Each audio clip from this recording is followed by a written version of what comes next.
we got lost in Kyah's archive. Mom finds out her teen daughter is a psycho killer. Let's get to it. Miramar Police Department. Yeah. How you doing, ma'am? I'm waiting for my sister to go over there. What happened? What happened? I just here to speak to you over here for a second. Oh, Lord. Right now, there's an investigation, and I guess it's your daughter. Yeah, that's my daughter. Your daughter, her name came up, so we have to keep everybody out of the apartment. Police arrived at the home of 17-year-old Christy Parisienne, where her mother was informed that Christy had become involved in a strange and violent incident. About an hour earlier, officers had discovered the body of an 18-year-old boy named Dwight Grant near a nearby apartment complex, brutally stabbed to death. Oh my God. Can you guys go back inside for me? Can you go back inside, please? Don't. Just do as I ask, please. Passengers have been taken into custody. 18-year-old Dwight DJ Grant. After a body was found there, local 10's Andrew Perez. It's gonna get heavy. 18-year-old from Miramar High School, and instead, officers found a body. As new clues Cameras everywhere. You can't get away with nothing, especially in 2026. I almost forgot what year it was. Everything started on a Sunday evening. On October 17th in Broward County, Florida, a nurse named Malene Emile noticed something was very wrong. Her 18-year-old son, Dwight Grant, who most of his friends called DJ, hadn't come home that day. DJ wasn't the kind of kid who disappeared without saying anything. He was responsible, focused on school, and always kept his family informed. His sudden silence was completely out of character. This was the beginning of a terrifying mystery for his family. No matter how hard they tried, no one could get in touch with DJ. He wasn't answering calls, he wasn't with any of his friends, and no one had seen him. By Monday morning, the worry exploded. DJ didn't show up to any of his classes, something that never happened. His teachers noticed immediately, his friends noticed, and his family knew something was seriously wrong. His family and friends checked every place he might have gone, called every person he might have been with, drove through neighborhoods, handed out flyers. Nothing. Police even went to the high school, hoping someone there might know where he'd gone. Officers spoke to students one by one. At this point, even the smallest detail could be the clue they needed. Anxiety and depression, so like he would. He has anxiety? No, I have okay, so he would check on you. Yeah. Do you know the girl that he's trying to talk to? No. No, does he have a girlfriend? Not to my knowledge, no. No? Okay. Right. All right. So you haven't seen him? What's up, man? Boy, bowling ball rolling around and shit in the back. So you haven't seen him? What's up, man? No, everything good? Okay. Okay, so you haven't spoken to him since. Is this his behavior? Like, does he do? He's a good kid? He's a good kid. He doesn't drink. He doesn't smoke. He goes out. He has a plan. He goes out with his friends. He calls literally all of us, all of his good kid. You know, like, what's up? How you are? Okay. All right. To everyone who knew him, DJ was quiet, calm, and spent most of his free time gaming. He wasn't the type to get into fights, he didn't cause trouble, and he had zero history of reckless behavior. That's so... All that time, he had been there, right near his own home. What? That is so fucking sad. He was right outside Body was found just outside the apartment building where DJ lived. All that time, he had been there, right near his own home. They looking for him and he... Wow. Officers were led to the body by scattered bloodstains on the sidewalk. From an initial examination, the body had 2 fatal stab wounds, one to the neck and one to the chest. A knife was also found nearby, hidden in the bushes next to the body. Can you go back inside, please? Don't. What be wrong with people? Seriously. In a few minutes, an officer will come talk to you. Go back inside. Oh. Listen, I can't answer anything right now. I just need you to go inside the apartment and stay there till I can get somebody to come and speak to you, please. That's her son. Oh, I can't even imagine what she feeling. And somebody will come and talk to you. Just give me a few minutes. Go ahead and go inside. After speaking with DJ's family and asking them to remain patient, officers immediately blocked off the area surrounding the body and began processing the scene for evidence. 4 officers were on scene working to secure the area, search for evidence, and confirm the identity of the victim as quickly as possible. This all happened aquí abajo. Aquí abajo. Sí. Ahí abajo del stairwell que está ahí había mucha sangre, and you can see that probablemente están tratando de limpiarlo. Hay una cámara aquí. Hay 2 cámaras aquí. Y hay una cámara en esa esquina donde lo tiraron. Sunday. On Sunday, he went missing Sunday. Miramar is a quiet, close-knit community where news spreads fast. So when word got out about the brutal discovery of an 18-year-old's body, tips started pouring in almost immediately. Several people came to police headquarters, hoping the information they had might help. Among them was a woman who walked into the lobby holding her teenage niece's phone. She wanted to tell police about a private group chat that had caught her attention. At the time, officers had no idea that this small piece of information would end up being the key to solving the entire case. Can you just give me a brief rundown? I'm so sorry. I know I've seen on the news that they found a body over by Sherman Circle, and they keep showing a picture of the kid that goes to Miramar High, saying they can't guarantee that it's him, basically, blah, blah, blah. Okay. But on my niece's phone, all the texts are coming through that they're her friends.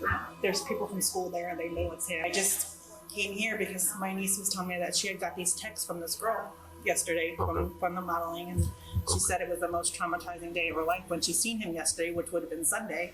Yeah. So in my mind, one and one, I'm not saying she did anything, but I'm not saying I can't come here and not show you either, because she keeps saying tells everybody in how many people she's killed and she's in a gang.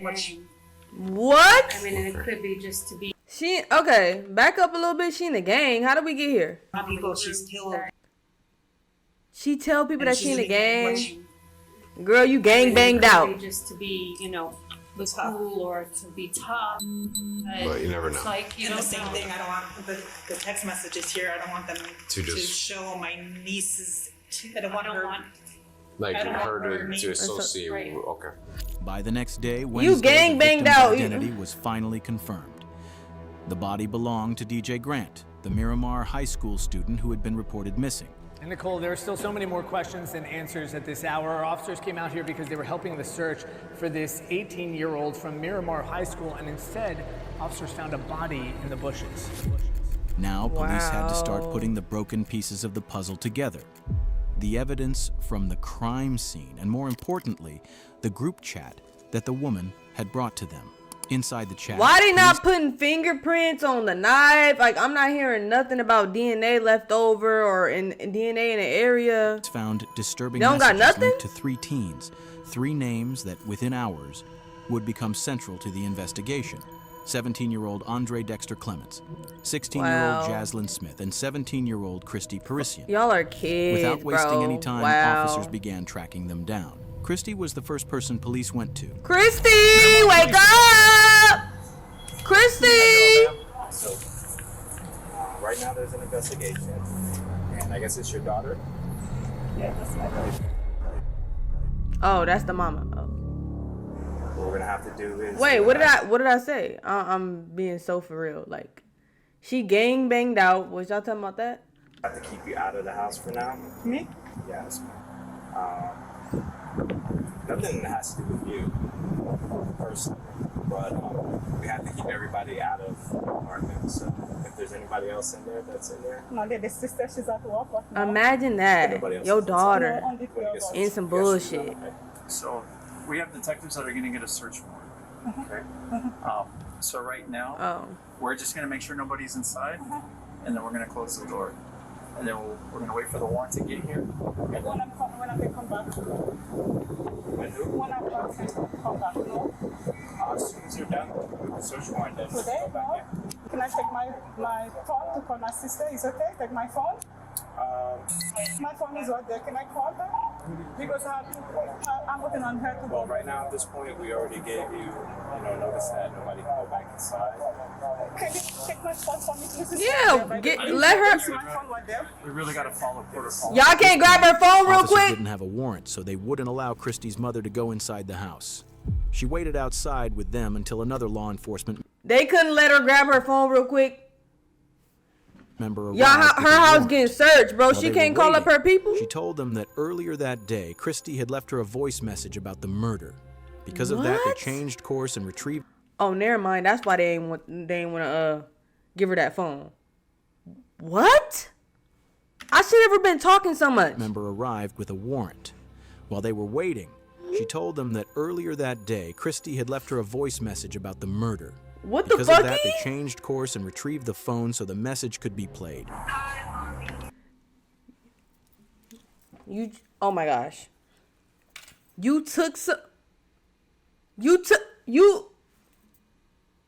I hope she ain't involved because you sent a voice message about the murder to your mama? Are you serious? And then you just so nonchalant with it. This is someone's life. A young boy that got his life got taken. Hey mom, someone got murdered. Are you dead ass? Apparently. Apparently though.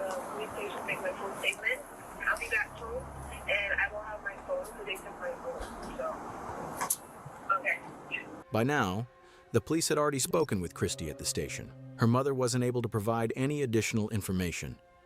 The officers informed her that no one from the family was allowed to leave. So are you going to be around here? Are you sticking around here? Or are you leaving? Leaving where? You're not going anywhere, right? No, I was going to the police station. No, I mean right now. I'm looking for my sister to go to the police station because my sister drives. The next person on the list was Jaslyn Smith. The officers tracked her down and managed to find her around 11 p.m. that same night. Outside her family's apartment, they spoke with her while her mother was present. This is crazy. Did you hurt this person? No, I didn't. I didn't hit him or anything. I was just told to push him. Like she gonna admit it. I don't know exactly what happened. You're telling me that you were told to do something? I don't know what you did. I don't know what you didn't do. She said that she was told to keep him in a corner. Girl. Okay.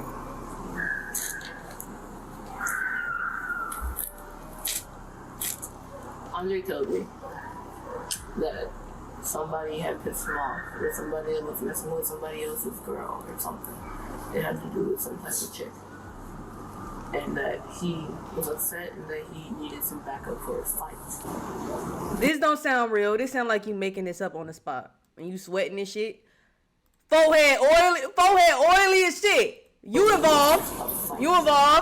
Jaslyn had been as told to shit. trap DJ in the stairwell. Nope, I don't Andre trust needed nobody backup oily. for the fight, which was apparently Jaslyn had been told to trap DJ in the stairwell. Andre needed backup for the fight, which was apparently over a girl, Andre's ex, who was now involved with DJ. You guys don't have to stay here. You do not have to talk to me. Are you gonna arrest my child? No, I'm not gonna arrest your child. I want to hear what she has to say, but I wanted to reiterate because I said it to you and she wasn't here. He told me to dress up in all black and follow him. Andre? What the fuck? He just said, do this for me. Just help me out with a fight. We're fine. We walked all the way there.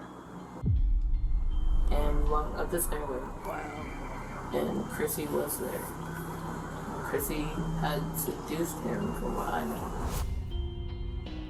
What the fuck? Pretend and forget that it didn't happen. I already knew that if something like this was gonna happen, I already knew the Christy seduced him. Wow, that's interesting. We're gonna show up sooner or later, and I've already started preparing myself for the worst, Mom. What do you mean by preparing yourself for the worst? If they send me away, Mom. According to her, the mastermind behind the whole murder was Andre. He even picked out the colors of the clothes, and the plan was just a fight. Jaslyn clearly tried to downplay her own role and choices. Clearly. But over the next half hour, the officers, and even her mother, would unintentionally learn the truth from her words, shocking them to their core. She finna snitch on Things herself. her 16-year-old daughter had done were far beyond what her mother could have imagined. Wow. Detectives were still putting the pieces together with no clear reason to make an arrest. But Jaslyn knew what was coming. She knew there was no escape, and she had already prepared herself for the worst.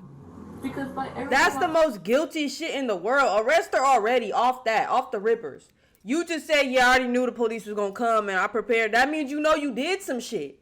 That means you know you're involved. You know something happened. You know you're in the wrong. You knew, bro. I don't care about none of that. They love trying to put the blame on somebody else to try to like help themselves out. That's not gonna work, boo. I already said I'm an accomplice, and I know this, and I'm sorry. Come here. I can't. Come here. I'm glad you're telling on yourself. I'm glad you're telling. Life over. That life female over. officer at the scene can be seen briefly laughing when Smith lets out a sigh. The female officer at the scene can be seen briefly laughing when Smith lets out a sigh. But there's nothing funny about what's happening. She's me. I would have laughed too. I would have said, this dumb motherfucker. You just doing stupid shit. Your life over. You're a kid making these insane decisions and someone else lost their life. Like, wow. Someone lost their life, bro. A teenager has been killed and Jaslyn has just admitted her role in what happened. She's now given police a motive. Andre had found himself in the middle of a high school love triangle between DJ and his ex-girlfriend. That's when the dark thoughts started and the plan began to take shape. A plan that would need help. Before Sunday, before any of this began, Andre had reached out to her. He told her about the planned fight and the help he needed. Now sitting in a police car beside her mother, the officer asks Jaslyn to walk them through everything, step by step, starting from that moment. So I'd like for you to kind of tell me, step by step, on how everything occurred. Go ahead and snitch. You know? Before Sunday, before he came over. Tell on yourself. Who's here? Andre. Andre's from school also? Yes. I need her to tell everything in the world. I need her to tell. We don't need to see his face, right? On the left. We don't really care, but okay. Before he ever came over, he told me on Friday, I believe it was Friday, that he had a situation that he needed to deal with, and he was wondering if I could help him out with a fight. Me knowing that I used to fight in elementary and used to be a bad kid-ish outside of school, I agreed because he's a good friend of mine. I'm like, it's just a fight. He had said he was going to be coming over at around 6. 6 or 7 o'clock? At least 6:45, close to 7 o'clock. Okay. Yeah, about 6 or 7 o'clock they pulled up. He proceeded to tell me the whole scenario of, we're gonna get dressed in all black. You're gonna wear clothes that you don't care about. You're gonna wear gloves. You're gonna wear do-rag. I know the whole layout of the building. Andre already knew that Jaslyn had a reputation for fighting when she was younger. That was exactly. So this is my question of concern. Why the fuck would he say? So she's trying to paint it like, oh, I didn't know that he was gonna be dead. I thought I was gonna fight him, and that's it. This nigga told you wear all black, wear some clothes you don't care about. Why would that equate to fighting? You didn't think like, girl, you knew the plan. Exactly why he chose her. He even picked out what Jaslyn should wear, telling her to wear gloves and protect her hair. Jaslyn's account helps clarify the days leading up to the murder, but one thing stands out. She repeatedly tries to downplay her role, presenting herself as someone who was merely influenced rather than involved. A claim that within minutes would be completely undermined by a small slip she made. We had gotten dressed, we had prepared. My mom had gotten home. We had told her that we were going to go on a walk. He was explaining to me that the person that me and him were going to fight with, the person we were going to seduce, had messed with a girl that he knew and had, essentially from what I know. And on the way there, he's telling me exactly where we're going to walk, exactly how we're going to walk, exactly what we're gonna do, and we're gonna wait for a signal. And I was like, okay, it's just a fight. You didn't say that. But immediately when we got in there, we had walked over to where the staircase was. While he was telling me to move this way to avoid a camera and to avoid. You still don't know? You still don't know? I'm lagging? She's painting the picture like she's so fucking innocent and she thought that she was just gonna be fighting somebody. He told you wear gloves. He told you wear all black. He told you walk this way to avoid the cameras. He told you wear some clothes you don't care about, and you didn't click in your head. If you were actually innocent and thought that, oh, I'm just gonna fight, none of these clues made you think, oh shit, some shady shit finna go down. I'm not about to be involved. You knew. So we had walked up the stairs. Why would you need to avoid camera stuff for a fight? Me and him were upstairs. he's just talking to me, we're relaxed, we're chill. And then he got a signal for Chrissy to walk downstairs. Chrissy! He had a weapon with him. He told me to hold the weapon. We had gloves on at this time still. We had walked down the stairs. He had approached the boy, and Chrissy had moved back and walked down the stairs full. Did you know this boy or no? Okay. The boy tried to make a run for it after Andre approached him and wow. He tried to his save his life. Chrissy looked at me and he made a run for it, and I'm like, okay, weapons just for intimidation. I'm gonna put this down. Girl, you about to piss me clean off. Oh, the weapons for intimidation. Lollipop. You just think you so innocent like a lollipop. Girl, you're involved. You knew the whole plan. He sent it in the group chat. Y'all was on FaceTime discussing it. I ran and I helped Andre to tackle him and put him onto the ground. Jaslyn uses the word weapon. Even though she's detailed and specific in almost every other part of her story, she keeps this part vague. Right. We already know DJ was found with 2 stab wounds, so whatever the weapon was, it clearly wasn't a gun. What that weapon actually was, and why Jaslyn avoided naming it, becomes clear later in the interview. And it's something that will shock you. Andre asked for the weapon after explaining to him that he was going to kill the other boy. He had asked for a weapon, and I just handed it to him. You handed it to him. Right. I don't know about this, but okay, maybe you're joking.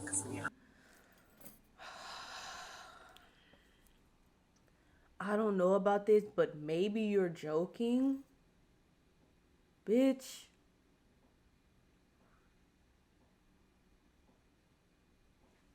Okay. Our place will be like to mess around, and we do like play fight, and play fight. Oh. Very like sibling type. Oh. But this time, nothing felt like a joke. Oh. The weapon he used, the level of planning involved, his behavior, and the sheer intensity of the violence he unleashed all point to the same conclusion. Planned. This was a planned killing, not a spontaneous act. He proceeded very obviously. Take out a small weapon and attempt to stab. And he was failing, and I was just like, okay, I didn't see it because I'm holding his legs. So I'm in a position where I'm holding both of his legs and I'm wrapped around his under torso, and I just feel poking right here. Jaslyn claims she didn't know Andre's full plan, but she did admit that she helped, holding DJ down even after the stabbing began. As disturbed, That's all we need. Wrap it up, lock her up.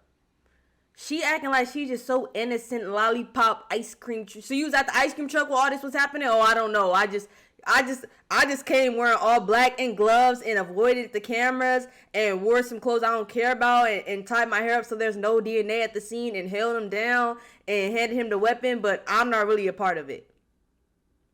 as that is, Jaslyn never stopped or showed regret during the attack.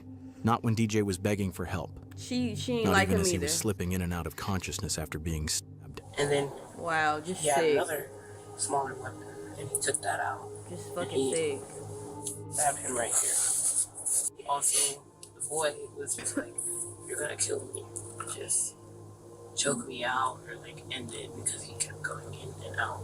DJ knew he was dying. Under the pressure and pain he was in, he begged Oh my Andre God, that to is choke him so- and end it quickly.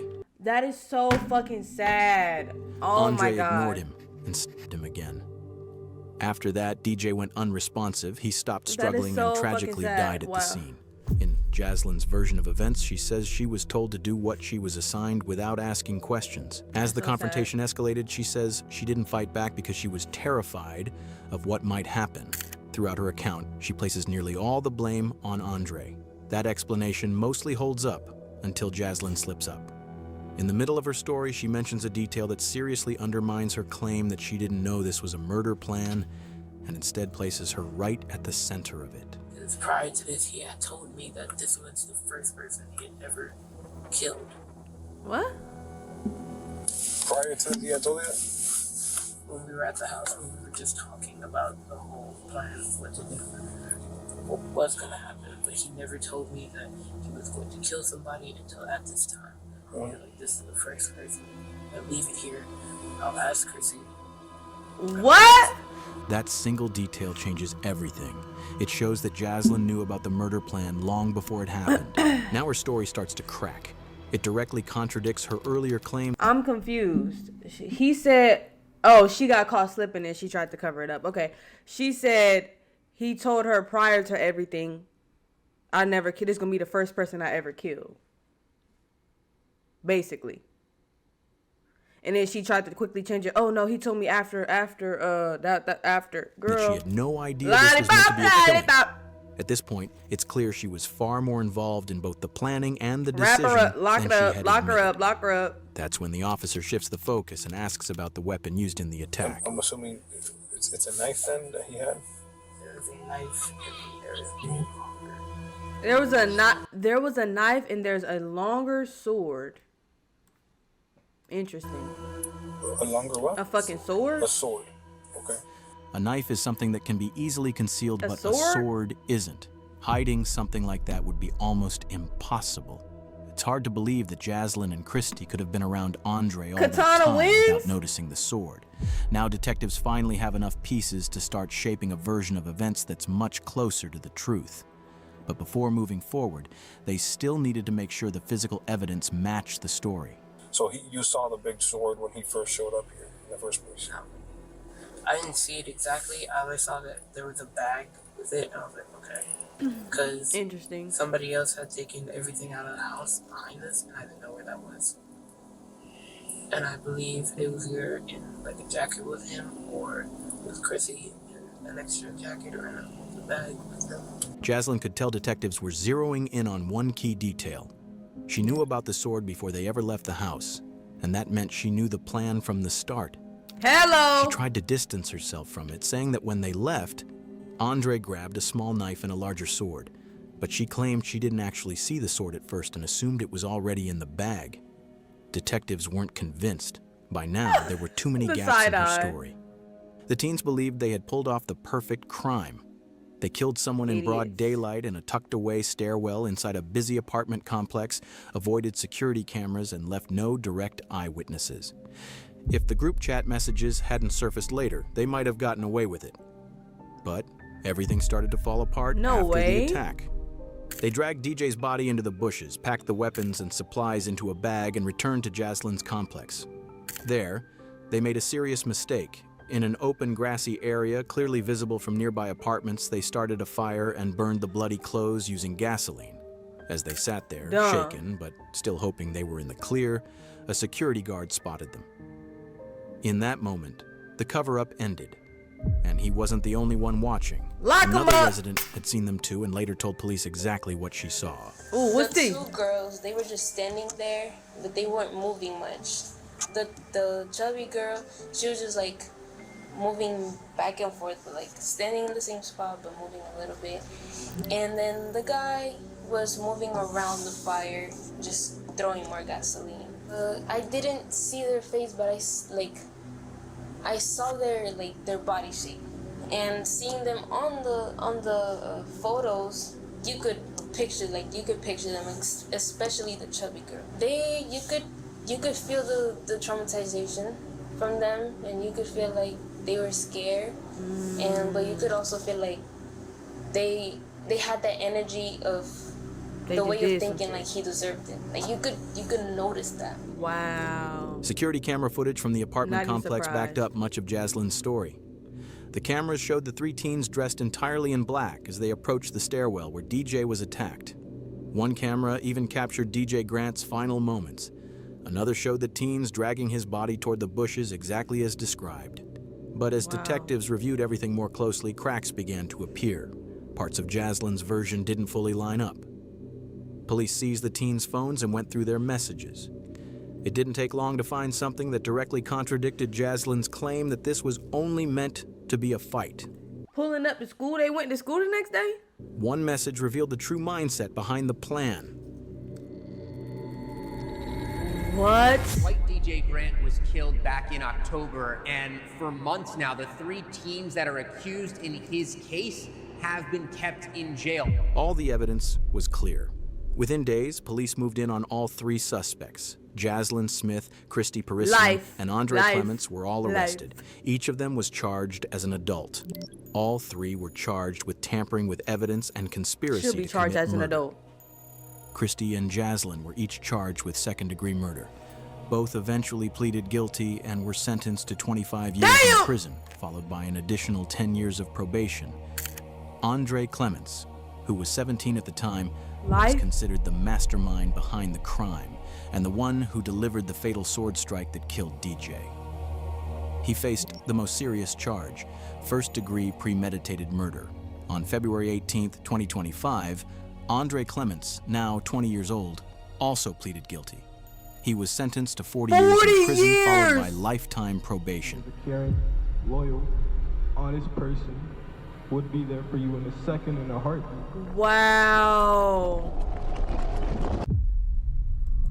Rest in peace to DJ, man. Rest in peace to DJ. How y'all feel about their sentences?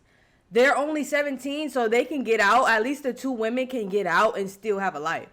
They got, what, 25 years, 20 or 25 years? They can still have a life. They can still get out. RIP to DJ, for real. The dude got 40 years. Even him, he could get out 50, and they don't even. It don't even be the full sentence, huh? At the end of the day, even if they in prison, DJ will never come back. Now I'm scared as shit. Y'all said watch this video. Y'all said no. Everybody voted for this video first, and y'all like, oh, I didn't realize it was gonna be this sad or this deep. It's a teen killer. Somebody was gonna die in a video. Y'all should have knew that. I'm in my apartment by myself, scared as shit, hearing all this ominous music. Ominous. I'm in here scared as shit watching this, trying to power through with y'all, but I'm in here spooked. I'm not gonna lie, I was a little spooked.